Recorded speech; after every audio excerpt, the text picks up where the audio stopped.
Welcome to the CodeBreaker Mindset, where leaders and influencers share the rules, pivots, and serendipity to achieving goals and dreams. I'm your host, Chitra Nawbatt. Joining us today is Michelle Peluso, the CEO of Revlon. Michelle, welcome. Thank you for joining us.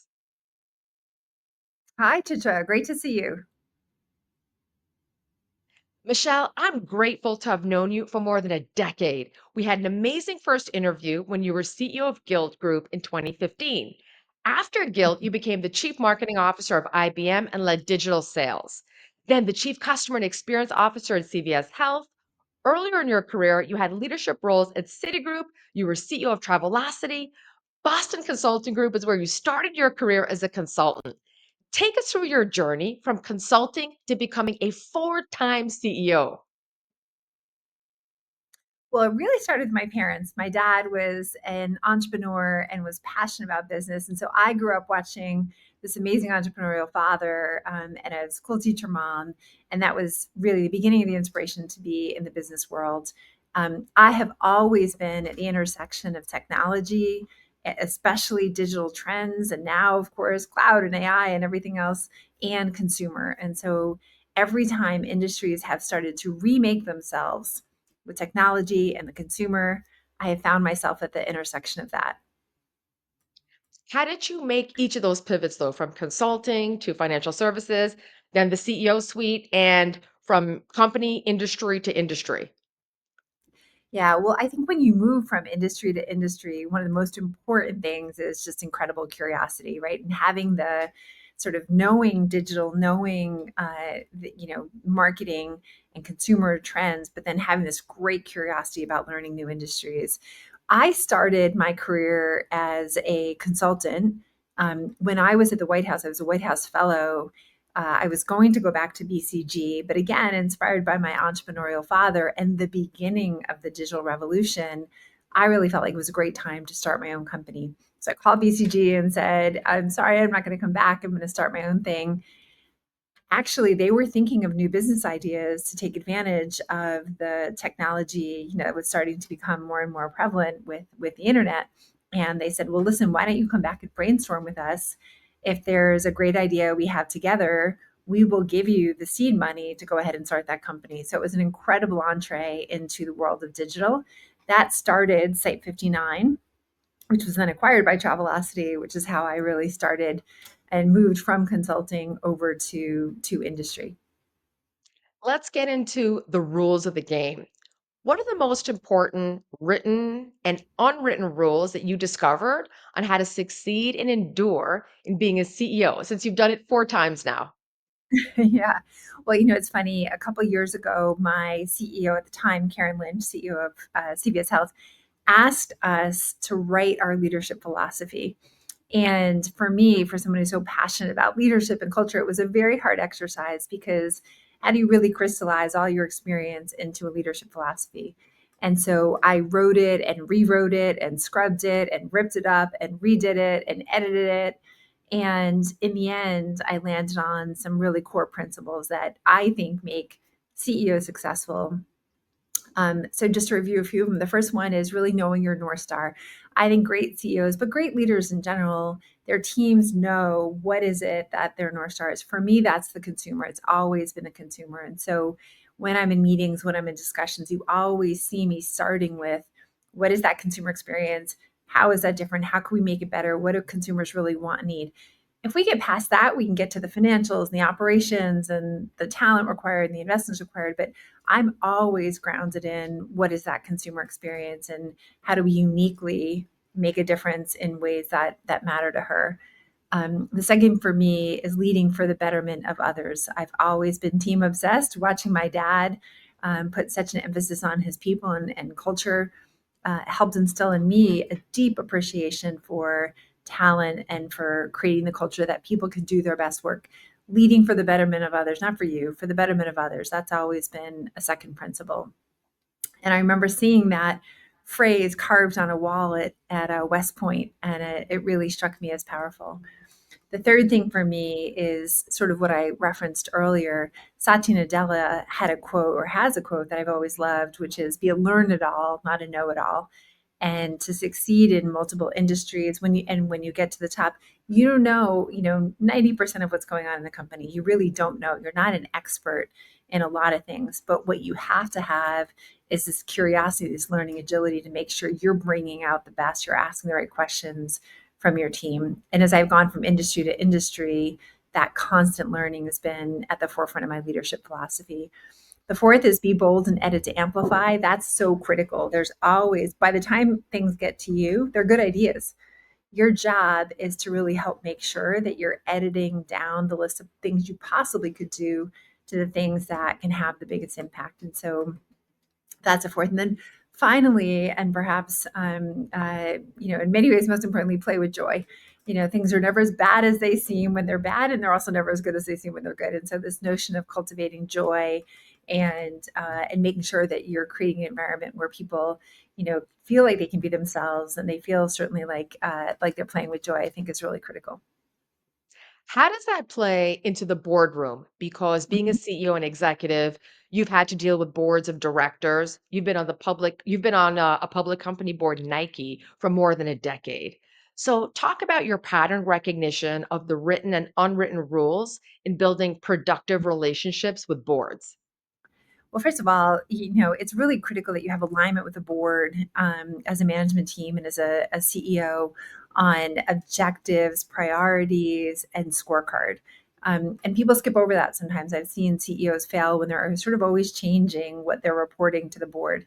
I think spending the time up front to be really crystal clear on what defines success, what are the most important things we're aiming to achieve as a company, and how are we measuring ourselves? How do we know whether we're tracking or not? That's critical. If you don't have alignment with the board on that, it creates a lot of uncomfortable conversations down the line. The second thing I think is incredible transparency. My job is not to show and tell for the board. My job is to really transparently share how we're doing, what things are going well, but also what are the things that aren't going well and what are we doing about it.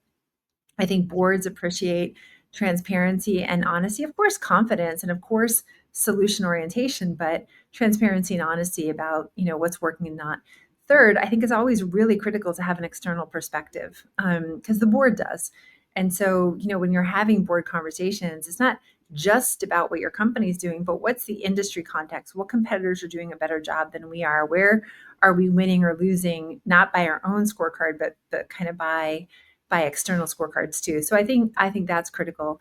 And I think just constant communication. I mean, I think boards are structured to meet 4 or 5 times a year, but far better to be sending kind of regular notes in between on updates, positive and negative, so that the board feels really confident in what you're doing. And maybe last but not least, use the board. Use the board. I think some CEOs almost feel like the board is like this obligation, like check the box obligation on governance. Um, if you really understand each of your different board members' true skills, there are so many ways that they can lean in on mentoring and supporting your best people, help you make talent decisions by interviewing final round candidates, introduce you to people that could help your business, share with you things they're seeing in other boardrooms and other geographies that could be headlights for you in terms of what you're navigating as well. Help you think through your biggest, sort of toughest problems. So I think using the board effectively is also really important. With everything that you've just described, there are a lot of pivots involved in that. So, let's get Mhm. into the pivots. How did you make the pivots through the different industries and the different functions? Because you're a diverse, multi-industry, multifunctional executive. So many Mhm. industries, financial services, tech, travel, fashion, beauty, consumer, retail, so many. And then on the functional side, strategy, marketing, sales, CEO. How did you Mhm. make those pivots industry-wise, functionally? Yeah. Well, I think, knowing what you really are good at and what your core strength is, and then sort of learning and surrounding yourself with people who aren't. So for me, my core strength has always been consumer and tech. I mean, really, it's the intersection of consumer and tech that has defined my career. I was fortunate to start at the beginning of kind of the real internet revolution. And so I was fortunate to build a skill set, both in terms of the substance, but even as it pivoted, as search engines and mobile and social and all these pivots, I've been at the forefront of those areas from a tech perspective, and I've always been really consumer obsessed. And so that's my brand. And then the question is, well, how does that brand translate into different industries? And the reality is, you talked about it, fashion, finance, retail, all of them, just like travel, have gone through this kind of reckoning of like, what is new technology and really deeply understanding the consumer mean for the transformation of my industry. Nobody has been left, untouched by digitization, by social mobile, and now by AI. And so having this core strength of, I can do pattern recognition, I can see often, around the corners on how companies need to think about technology and consumer. But at the same time, the second really important thing is like, I have a lot of humility about what I don't know. I'm not an expert in healthcare insurance, right? I'm not an expert, and I never was in sort of thinking about credit card financing or risk-based decisions. So the combination of, here's what I know and here's what I bring to the table, with here's what I don't know, here's what I have to learn, here's what we need to surround me with for me to be successful. I think that's been very transparent for the companies, I've had and the amazing CEOs I've had the privilege to work with. Um, and then last but not least, every company is different. Every company's culture is different. And so I have tried to be a student of culture. I mean, there's things that I hold dear, there's principles I hold dear, but when you walk into a new place, having that learning agility, not just on the substance of the industry, but on what makes the company work, what makes the culture work, what motivates people, why do people come to this company, what's the unwritten cultural rules of the company. I've tried to be a really, always a very artful student of that as well.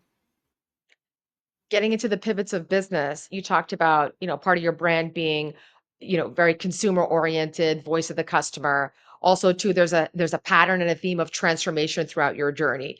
Talk about Mhm. how you go about pivoting businesses, and maybe talk about Revlon in terms of giving us a little bit of the context of the situation that you've inherited, the dynamics, and how you are now going about pivoting this business. Yeah, well, I'm super excited to be here at Revlon, and these brands are amazing, storied brands. Whether it's Elizabeth Arden, over 115 years old, founded by an immigrant without a formal education, of one of the first female powerhouses in the business world. So the Revlon brands, Almay, American Crew, Cream of Nature, like these are really storied brands with incredible histories. And for me, the opportunity, but what do they need? They need, modernization. They need kind of, how is tech and digital and omni-channel affecting? What is the next generation of these brands? That is my sweet spot. That's so when the call came on Revlon, and you think, it's brands I absolutely love, products I adore, very popular at home with teenage kids once you're working at Revlon. In New York City. You can see it behind me here, but a city that I deeply love. That's kind of exciting. That's actually, I think you see Brooklyn behind me technically, but that's pretty exciting to be in an industry that is so creative, with products and brands that have such storied, rich history that I love. But to be the person asked to bring these brands forward, to really modernize. Revlon went through bankruptcy, so there was a bunch of years where there was just a total lack of investment. And so I have the wonderful, advantage with the amazing new board, and through the bankruptcy, to kind of help steer the ship and revitalize these brands for generations to come. Take us into this modernization journey. Mhm. Give us a little bit of tangible areas of what you're working on. Yeah, well, I mean, it always starts with the consumer in every industry. And I think what's exciting is, and we operate everywhere in the world, what's exciting is about the consumer's needs are changing really rapidly. You see that in terms of how she's getting educated about beauty products, how she's trying beauty products. And so we have been doing a lot of work to really reignite our passion for the consumer, our ability to learn, and to spot and understand trends. Secondly, it's about innovation with scale. So we have been re-infusing the R&D pipeline with the kind of what we believe the next generation of innovation needs to be across our portfolio: hair, fragrance, skincare, and color cosmetics. So a lot of work happening there. Third, of course, it's about omni-channel. And I mean, I think we have historically been very focused on physical, which is will always be critical, but making sure that we're truly showing up in ways in sort of an omni world for digital and physical is very top of mind for us. And then, as you would expect, there's a bunch of programs that we think can transform our cost structure, transform, use technology and data and AI in new ways to be a more efficient, effective organization. But most importantly, it's about the team, making sure we revive kind of the culture and the talent and the passion for winning across the team. Let's get into the magic. How do Mhm. you define serendipity and intuition? Yeah, it's a great question because there's so much data, and that's always incredibly important. But then at some point, you just have to feel your way through things too, right? You leverage the data, and maybe to give you a good example, we've been looking a lot at the Almay brand, which is this incredible brand that's been around since the 1930s, I believe, but it has been a long time since there's been much energy and investment behind the Almay brand. Um, from a data perspective, we see that there's big opportunity in the kind of skin first makeup, clean makeup that doesn't exist at mass. It exists in prestige, doesn't exist in mass. And then we go back to the archives, and this is where the kind of magic and serendipity comes in. And it turns out we find an ad from Almay in the 1960s all about how Almay was the first brand to never put in that era 55 leading things that other makeup cosmetic companies put into, but that Almay deemed not good for your skin. Um, and so you sort of have this magical moment where we've done all the research we know what consumers want, and then we go back to the archive and here, with a lot of serendipity, it's like, well, here's some of the things Almay's always done. Now, how do you modernize that and make it relevant now? But the history of being kind of a skin first brand, a sensitive skin brand, a clean brand, that's all the way back in our roots. And so that's sometimes when you can take data and serendipity and kind of magic and bring them together and come up with something powerful. Well, on that point of taking data and serendipity and bringing them together, that actually gets into a little bit of an outliers, this concept of outliers, because that brand in the 1960s was then very much an outlier. Do you Yeah. study outliers? And how do you think about outliers, studying the patterns of outliers, then potentially becoming the norm over time until Yeah. the next outlier? Well, that's a fascinating question. I mean, you're really talking in some ways about trend spotting, right? And do how do you understand when an outlier is just an outlier versus the outlier is the start of something more important? And so, um, it's a great question. I think there's no doubt that so many things. If I looked back 5 years before something became a big deal, the signs were there. And so that was true in social. I remember like the very, very early days of MySpace, and you're like something about that. It was so nascent, so beginning, but something about that concept felt very powerful. We all remember, of course, the early days of AI. I was at IBM, and and I remember, in the archives, you're looking when Watson beat Jeopardy, which was before my time, but a real seminal moment for the country in terms of, but it took, what's that, 20 years now before AI is starting to kind of hit the mainstream, and so I don't know. I think it's a very fascinating question. I don't think I have a perfect answer, but I think just being open to and curious about those things um, that could potentially be very disruptive, and I think that's probably one of the more important things when you're thinking about outliers. You really want to be focused on the things that can be truly disruptive, truly change the game, right? Truly break the rules as you know it. Those are the things that we probably want to spend more attention to, and time with as leaders. And bringing this all together, we've talked a little bit about the rules of the game, the pivots, the magic, all of this being a part of the Codebreaker mindset. What's your take? What's your take on the Codebreaker mindset? Yeah, well, great question. First of all, it's fun to see you doing all this, Chitra. It's fun to see how you're always bringing kind of the conversation to a new place. Look, I think it comes together exactly as you said. When you think about the people who have redefined the rules of the world, which is really sort of what the codebreaker mindset is, who are the people who have redefined the rules of the world? It is that fascinating mix of data and serendipity and kind of magic. But I hope for my career that what the codebreaker mindset always means for me is giving myself the space and the people around me to challenge the norms, to challenge convention, to think ahead, to never get so stuck in what we're doing today and the success we're having today, to not be thinking about how to disrupt the future. Really, that's the critical piece for me. And finally, what's your advice on how to cultivate the codebreaker mindset? Well, I think it's a lot about how you use your time, right? I think it's so easy to get caught up in the day to day. It's so easy to feel like, oh my gosh, I had this incredibly full day. I had, meetings all day long. And then I went home and I had the kids and the husband and the sort of board that I'm on and the community that I'm doing and checking in with my family and friends. I think the question becomes, how do you make sure you're cultivating the time and the network and the reading, whatever it takes to put yourself in the space of the future, to put yourself in the space of being a disruptor. And that can happen in the meetings you're in every day, just taking some space to ask the question, how might we be wrong? How might technology fundamentally change the way we perceive supply chain today or forward loading inventory today? Or it might be in bigger moments where you cultivate a few hours out of the day job to bring a futurist in or to bring somebody who thinks about the world really differently to come talk to you and the team. So, but I do think it's the mindset, it's the time, and it's the kind of network and learning that helps you make sure you're always future proofing your own career, your own company. Michelle, thank you so much for joining us. Great to see you. Great to see you. Take care.